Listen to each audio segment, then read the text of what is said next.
నమస్కారం ఈటీవీ 360కి స్వాగతం. ముందుగా ప్రధాన అంశాలు. విభజన వివాదాలపై తెలుగు సీఎస్లు భేటీ, విద్య సహా పలు అంశాలపై చర్చ.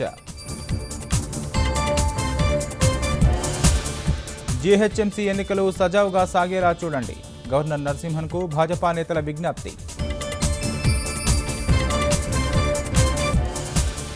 పత్తి రైతులకు వ్యాపారుల ముప్పు తిప్పలు, ఆదిలాబాద్ ఖమ్మం మార్కెట్లలో ఇష్టారాజ్యం.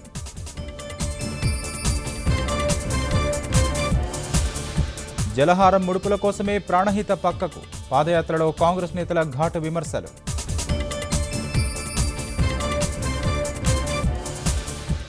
దావూద్తో ముంబై పోలీసులకు సంబంధాలు, మాఫియా డాన్ చోటారాజన్ సంచలన వ్యాఖ్యలు.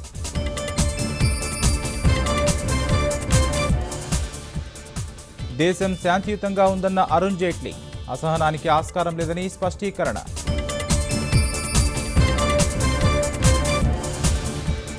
విద్యా బోధనతో పాటే స్వీయ రక్షణ కిటుకులు, పాఠశాల విద్యార్థుల కోసం ప్రత్యేక తరగతులు.